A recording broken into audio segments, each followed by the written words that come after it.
Quando se encontrar no texto, Mateus capítulo 6, verso 9, diz o seguinte: Orai, pois, da seguinte maneira: Pai nosso que estás no céu, santificado seja o teu nome. Venha o teu reino, seja feita a tua vontade na terra, como é no céu. O pão nosso de cada dia dá-nos hoje. Perdoa as nossas dívidas, como nós perdoamos aos nossos devedores. E não nos conduzas à tentação, mas livra-nos do mal, porque teu é o reino, o poder e a glória para sempre. Amém. Toma o teu assento, glorificando o nome do Senhor. Pastor William já me apresentou aqui, eu sou o líder da juventude, daqui da sede, e hoje eu trago uma palavra para ministrar o coração da igreja, com muito temor no meu coração. Mas esse texto bíblico tem impactado muito a minha vida, e eu quero dividir aquilo que o Senhor tem falado ao meu coração com a igreja. Queridos, nós estamos diante de um texto que é muito importante para a igreja no Novo Testamento. Jesus aqui está ministrando talvez o discurso mais famoso que ele ministrou, o Sermão da Montanha. Esse Sermão da Montanha, ele compreende o capítulo 5 ao capítulo 7 de Mateus, e Jesus aqui, o Filho de Deus, o Messias, o ungido, ele vai falar de coisas extremamente profundas e que nós precisamos entender como igreja. Eu acredito que nós precisamos centralizar Jesus de novo no culto. Muitas vezes nós, claro, podemos aprender coisas muito boas com grandes homens de Deus do Antigo Testamento, mas a mensagem da igreja neotestamentária é Jesus Cristo de Nazaré, aquele que é o Filho de Deus, aquele que morreu na cruz do Calvário e morreu pelo meu e pelo seu pecado. A mensagem de Jesus, ela não pode sair da nossa boca. Jesus é o Filho de Deus. Paulo vai dizer isso aos Colossenses, ele vai dizer que o Filho, ele era a imagem do Deus invisível. Jesus, pleno homem, pleno Deus, agora tabernaculando entre os seus. João vai dizer isso no capítulo 1. Jesus agora ele tabernaculando com os homens, ensinando os homens a serem filhos de Deus, ensinando os homens a virar a outra face, como o texto diz, ensinando os homens a andar uma outra milha, ensinando os homens agora a não retribuir na mesma moeda. Esse é Jesus, e nós precisamos aprender com ele a viver a vida, a ser feliz e viver os dias de hoje. Jesus é o exemplo, Jesus é o nosso padrão de conduta nessa terra. Quer aprender com Jesus? Novo Testamento, você vai aprender a pessoa de Jesus. Jesus agora, ele está ministrando um sermão e ele, em diversos momentos desse texto, ele vai dizer: vocês ouviram o que foi dito, mas eu, porém, vos digo. Pelo menos 2 vezes ao longo de todo o texto do Sermão da Montanha, Jesus vai dizer isso. Vocês ouviram o que foi dito, mas eu, porém, vos digo. Ele está aqui estabelecendo um padrão da nova aliança. Ele está estabelecendo como que as coisas funcionariam na aliança neotestamentária. Ele está estabelecendo um padrão de como as coisas seriam feitas nesse tempo. Jesus, o pleno homem, o pleno Deus, que nos ensina a viver a vida nessa terra. E é engraçado que ele começa o capítulo 6 explicando algumas verdades importantes para nós. Ele vai dizer que existem coisas que nós fazemos que ninguém vê, mas que tem uma recompensa pública.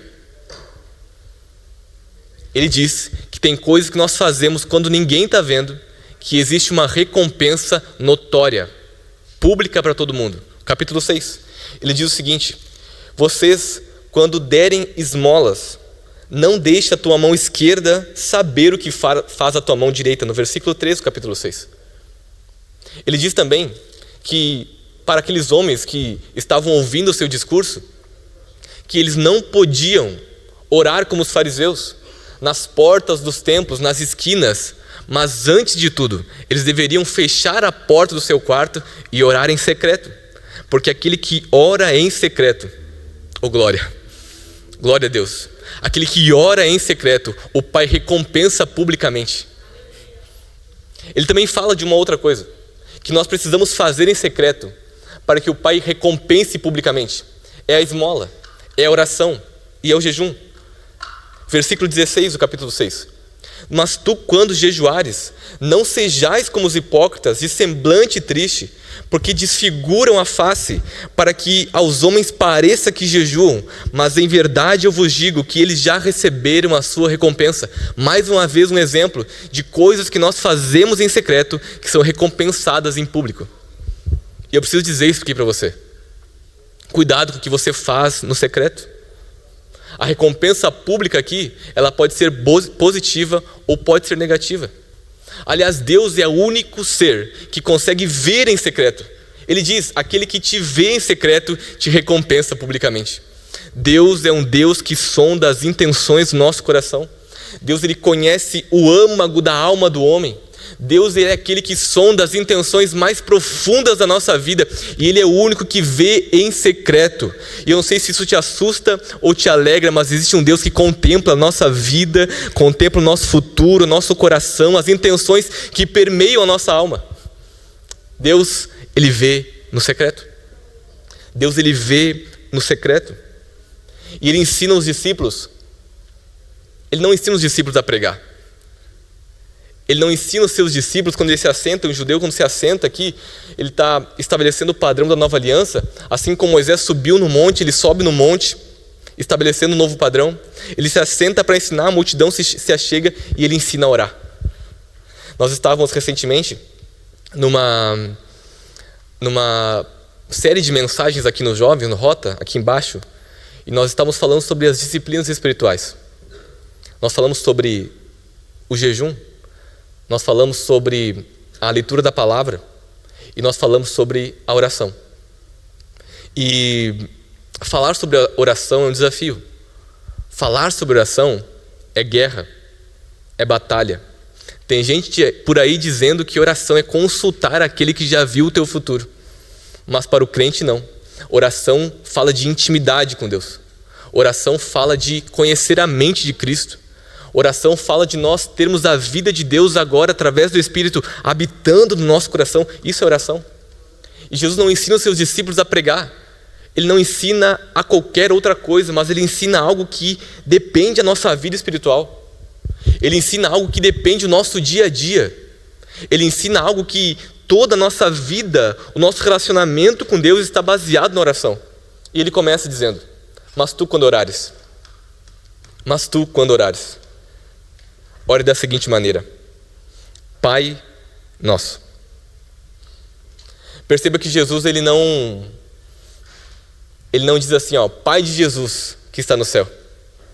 Ele assim fala, vocês orem assim, Pai nosso. Ele deu ali uma liberdade para os seus discípulos se dirigirem a Deus como Pai. Querido, nós somos filhos de Deus. E essa é a verdade da igreja.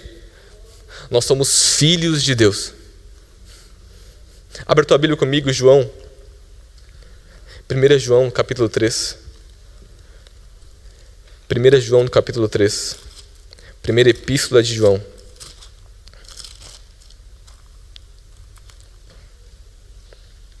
Versículo 2.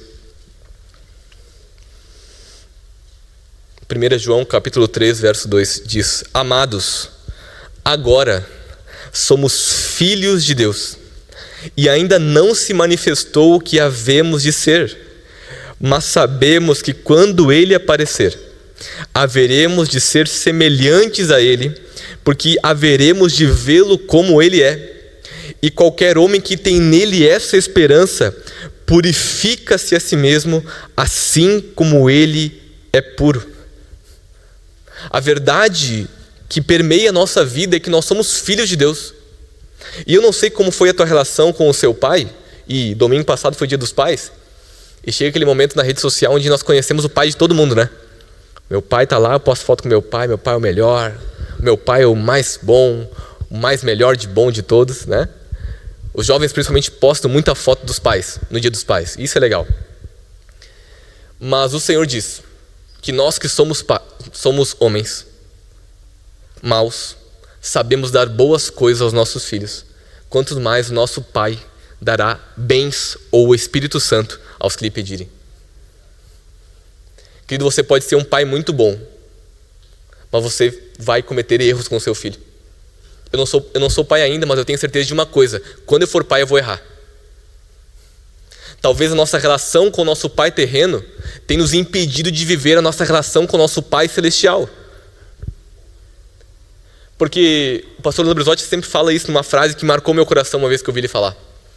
Ele disse: Deus é o pai que todo pai deveria ter sido. Deus é o pai que todo pai deveria ter sido. Talvez nossa experiência com o nosso pai terreno tenha nos furtado de viver a experiência de ter um pai celestial. Um pai que é bom, um pai que é misericordioso, um pai que é amoroso.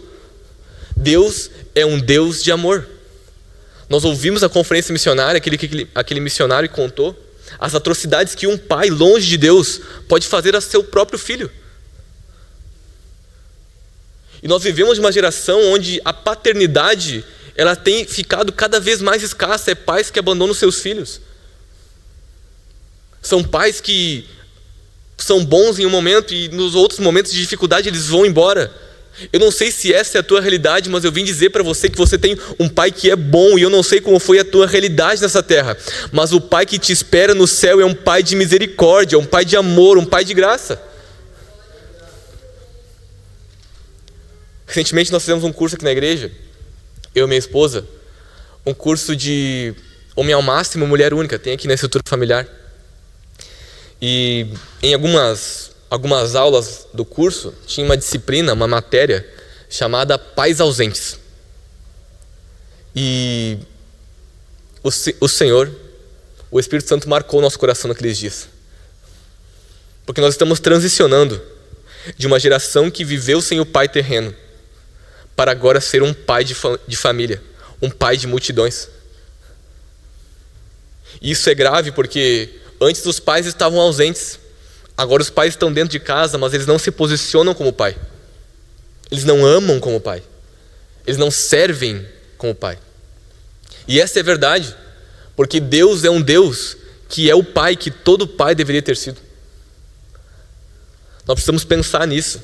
Nós precisamos redescobrir a nossa relação com Deus, como Ele sendo nosso pai e nós sendo filhos de Deus. Só que Ele diz mais uma coisa. Ele fala que o pai, Ele é nosso. O pai não é só de um. O pai é nosso. E quando Ele fala que o pai é nosso, Jesus apresenta um modelo de oração coletiva. Ele apresenta um modelo de oração comunitária. Nós vivemos uma sociedade extremamente egoísta, onde tudo é meu. Onde a promessa é minha. Onde os sonhos são os meus. A vitória é minha. Tudo que eu faço tem a ver comigo, com o meu desejo, com as minhas coisas. É o meu futuro, é o meu trabalho, são as minhas coisas. Mas Jesus aqui apresenta um modelo de oração que é comunitária. Ele fala pai, e o pai não é só meu e não é só teu, o pai é nosso. Tem uma frase, né? Quem chama Deus de pai não escolhe irmão. Será que nós conseguimos olhar para o nosso irmão do nosso lado e lembrar que ele tem o mesmo pai que nós?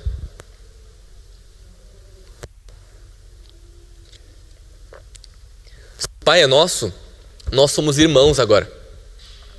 Se o pai é nosso, nós temos agora essa responsabilidade de viver como comunidade, de viver como igreja.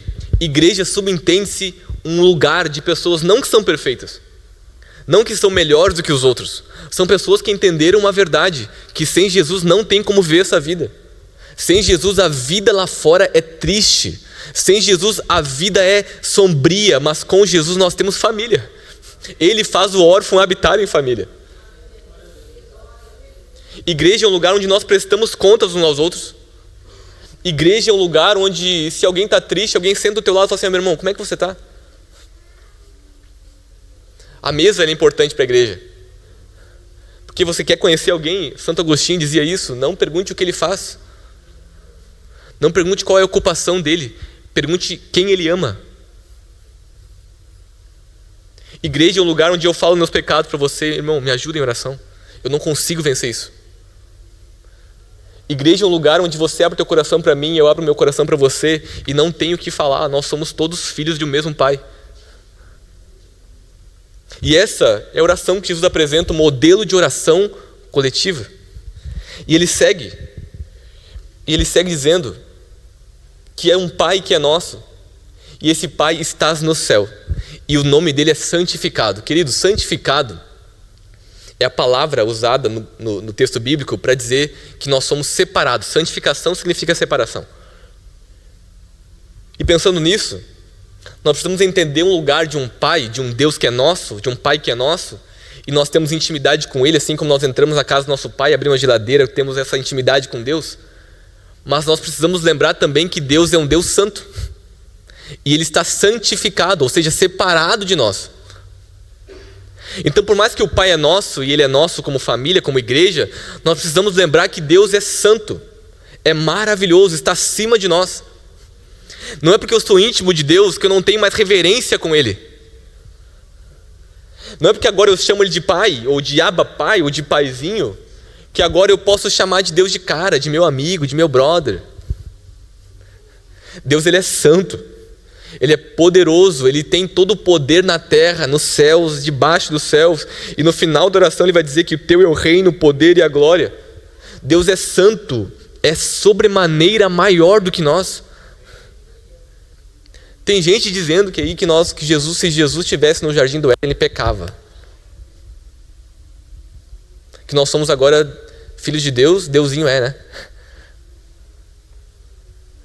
Querido, nós estamos aquém de Deus. Ele é poderoso, Ele pode tudo que nós não podemos, Ele sabe tudo que nós não fazemos, Ele é infinitamente maior do que nós pensamos e maior do que nós seremos. Deus é maravilhoso, é santo, é santificado, está acima de nós. Oh, glória a Deus. E quando nós entendemos essa verdade, nós sabemos agora nos posicionar como filhos, como Pai que temos, como Pai que é nosso, mas Ele é santo. Ele é santificado. Nós estamos aquém da majestade de Deus. Então esse equilíbrio de saber que o Pai Ele é nosso, que nós agora podemos chamá-lo de Pai, e Jesus chamar Deus de Pai era um absurdo. E agora Ele libera isso para a igreja, para nós os discípulos chamar Ele de Pai. Mas também precisamos lembrar que Ele é santo, que Ele é maravilhoso. Deixa eu correr aqui. Ele fala também, venha o teu reino. Isso aqui é genial porque numa guerra de reinos, quando um reino avança, o outro reino retrocede. Não tem como os dois corpos ocuparem o mesmo lugar no espaço. Quando um reino avança, o outro reino tem que recuar. E aqui essa oração nos ensina a ansiarmos pelo reino de Deus. Ou é o reino de Deus, ou é o reino do eu, das nossas vontades. Quando o reino de Deus vem na nossa vida, nós precisamos lembrar que Ele vai assumir o controle de quem nós somos. Ele vai assumir o controle das nossas vidas. Com muito amor e carinho no meu coração, quero dizer para você, quando você aceitou Jesus, você disse, você agora é o meu Senhor e Salvador, você não é mais dono da tua vida. Agora Ele é Senhor da tua história.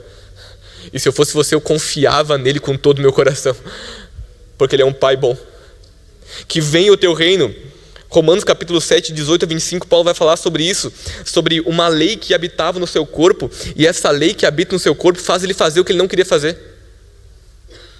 E chega um momento da argumentação de Paulo que ele começa a pensar e argumentar em relação a isso, que no final ele fala assim, quem me livrará do corpo da morte que está me levando para o inferno? Mas graças a Deus por Jesus Cristo, nosso Senhor e Salvador.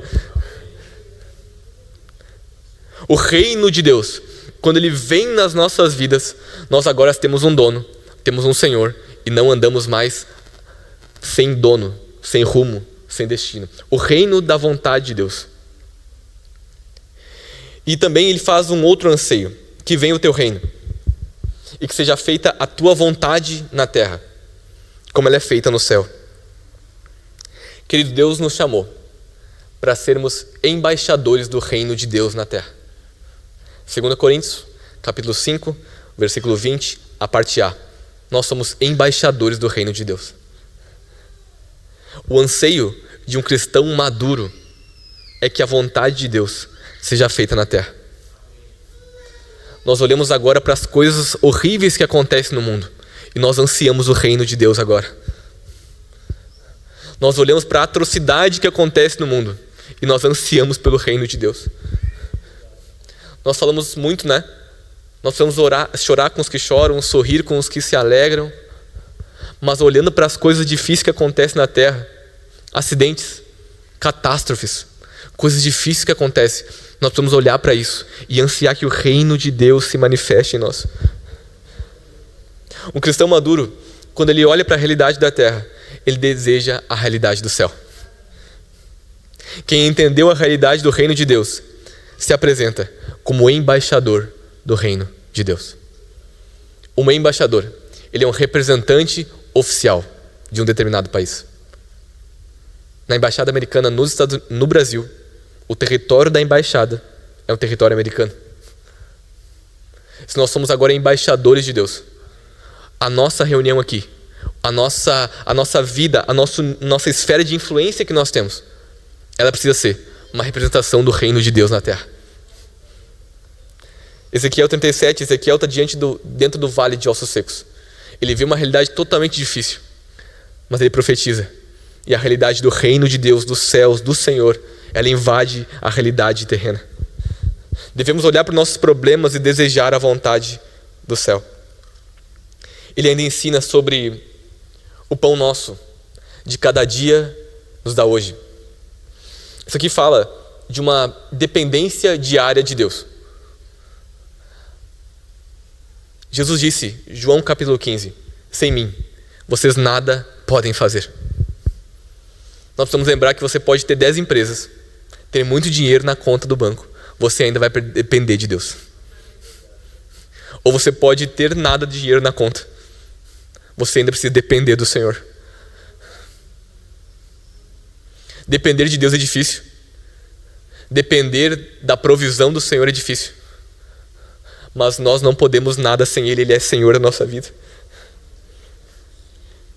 E quando nós falamos disso, muitas pessoas têm essa ideia de que a gente fica de fato, né, ansioso pelo futuro. A depressão e a ansiedade são os maus do século. Eu peguei um dado aqui, eu quero só passar para os irmãos, que eu não sei se ele está bem atualizado, mas em torno disso, tá? 6%, isso dá 12 milhões de brasileiros, sofrem com depressão. Ansiedade, quase 10%, 20 milhões de pessoas no Brasil têm ansiedade. Porque a gente aprendeu, e muitas vezes a gente passa por isso, que as coisas com Deus é rápido, que as coisas com Deus elas são instantâneas, mas Deus tem milha para nós. Deus tem jornada. Quantos acreditam na jornada de Deus? Os discípulos no caminho de Emaús, eles tiveram uma jornada com Jesus, e depois da jornada de Jesus, explicando toda os textos da Torá, onde falava sobre o Messias, na jornada Jesus se revelou para eles. Quando eles chegam no final, Jesus fala na jornada, gente. Deus tem jornada, Deus tem caminho, Deus tem milha para nós. Nem tudo que Deus prometeu para nós acontece do nada, instantaneamente. Tem coisas que ainda Deus vai processar, você vai ter que viver os processos do Senhor. Ele fala sobre algo que é o perdão. Perdoa as nossas dívidas, como nós perdoamos os nossos devedores. Querido, existe um padrão que Deus perdoa o nosso pecado. Giovanni, qual que é o padrão que Deus perdoa o nosso pecado? Deus perdoa o nosso pecado, como nós perdoamos os nossos devedores. E a pergunta que eu preciso fazer para você é: como que você tem perdoado os teus devedores? Isso aqui é difícil. Jesus fala coisas extremamente difíceis no Sermão da Montanha. Versículo 14 do capítulo 6, após a oração: porque se perdoardes aos homens as suas transgressões, também o vosso Pai Celeste vos perdoará. Mas se não perdoares os homens as suas transgressões, também o vosso Pai não perdoará as vossas transgressões. Isso aqui é difícil de ler. Isso aqui é difícil de assimilar. Perdão é decisão. Perdão é atitude. Perdão é decisão. Eu preciso decidir. Giovanni, eu não estou sentindo nada. Eu ainda estou magoado com a pessoa que me feriu. Você precisa decidir perdoar para liberar ela, para viver a vida dela e você viver a sua vida e Deus abençoar. Perdão é decisão. Perdão não é sentimento. O modelo de perdão de Deus é como nós perdoamos os nossos devedores.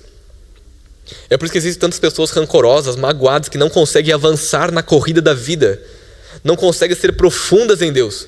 Existem níveis de profundidade em Deus que nós vamos somente acessar se nós tivermos liberado nosso coração do perdão lá do passado. Talvez pessoas te magoaram no passado, talvez pessoas magoaram o teu coração, falaram da tua família, falaram da tua índole, mas você precisa liberar essas pessoas porque elas vivam a vida delas e você viva a sua vida. Jesus dá aqui a receita para viver uma vida feliz. Perdoar é libertar. Perdão não é para quem merece, sim para quem precisa. Você quer andar em níveis profundos com Deus? Você precisa perdoar os que feriram você. Ele fala e essa oração ela tem um anseio para que Deus não nos conduza à tentação. Mas o texto de Tiago, no capítulo 1, e versículo 12 ao 20, diz que Deus ele não tenta ninguém e não pode ser tentado. Aliás, o homem é tentado segundo as suas próprias concupiscências. A concupiscência é a anomalia do desejo. É o desejo desenfreado. Diante da tentação, diante da aparência do mal, assim como José, nós não podemos resistir. Nós precisamos fugir, gente. Diante da tentação, diante da tentação, não precisa enfrentar. O Satanás você enfrenta, o diabo você enfrenta. Agora a tentação você foge mesmo. Deixa a capa, deixa tudo e foge mesmo. Não brinca com os limites de Deus. Não brinque com os limites do Senhor. Não remova os marcos antigos. Mas eu tenho 30 anos de crente. Se você brincar com os limites de Deus, Satanás não vai ter pena da tua vida, ele vai acabar com você. Não brinque com os limites do Senhor. Porque teu reino, o poder e a glória para sempre, eu já oro por você. Isso aqui fala de um Deus que detém todo o senhorio. Reino é governo. Nós experimentamos o reino de Deus em um momento aqui, não de uma totalidade, é claro, porque tem o reino milenar de Jesus, mas nós experimentamos de alguma forma o reino de Deus aqui e agora. É a grande tensão da teologia, né?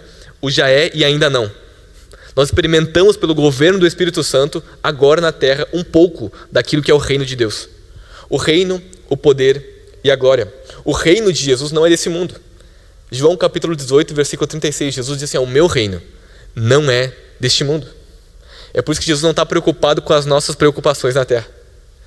Deus não está olhando do céu para a terra com a mão na cabeça, apavorado, meu Deus, e agora? O que eu faço com a vida do Giovanni lá em Florianópolis?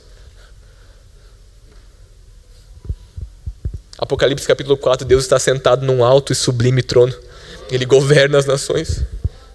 Imediatamente me vi em espírito e estava ali um trono e nesse trono tinha alguém sentado nesse trono. Deus ele governa, nada fugiu do controle do Senhor na tua vida. Nas nossas vidas, nada foge do controle do Senhor. Ele é um rei que governa. Ele é um rei que se assenta no trono e governa a nossa história. E a gente sabe que no céu algo grandioso nos espera. 2 Coríntios capítulo 4, versículo 17. As nossas leves e momentâneas tribulações estão gerando para nós uma glória que é eterna e que pesa mais do que todos eles. A glória de Deus. Em João capítulo 17, a oração sacerdotal de Jesus, ele fala sobre a glória. E tem uma glória ali, no versículo 5, no versículo 22 e no versículo 24 de João 17. Ele fala que tem uma glória. No versículo 5 e no 24, ele fala que a glória do Senhor, ela representa a unidade. Me glorifica com a glória que eu tinha contigo antes da fundação do mundo, para que eles vejam que nós somos um. É uma glória que representa a unidade, que atesta a unidade. Ele também fala de uma glória que Jesus e o Pai tinham, e que agora ele pede para restaurar essa glória. Essa glória é uma glória que revela a unidade e ela comprova a eternidade. Por quê? Porque Jesus tinha uma glória antes de vir na terra. Jesus tinha uma glória no céu antes de vir na terra. Quando ele pisa na terra, ele agora pede, ele ora por essa glória para que ele revele a unidade do Pai e do Filho. Jesus disse, quem me vê, vê o Pai. E essa é a mesma glória que, quando a cidade santa, em Apocalipse capítulo 22, ela desce, a Bíblia diz que essa cidade ela não tem luz, não tem luminárias. Porque a glória do Senhor, ela ilumina a tudo. Nós precisamos lembrar, gente, que no céu, o Senhor vai enxugar dos nossos olhos toda a lágrima. No céu. O que te preocupa hoje não te preocupará no céu. Eu preciso dizer para você o que Jesus está voltando para buscar a sua igreja. Um povo santo e zeloso de boas obras. A realidade do céu, ela é infinitamente melhor do que a realidade dessa terra. A realidade do céu é infinitamente melhor do que as dores de agora. Talvez a tua vida não está tão legal quando você poderia pensar que deveria estar na idade que você tem. Mas eu preciso encher teu coração de esperança nesse momento. Chegará um tempo onde o Senhor vai romper os céus e a igreja vai ser arrebatada com Ele e nós viveremos em novos céus e nova terra.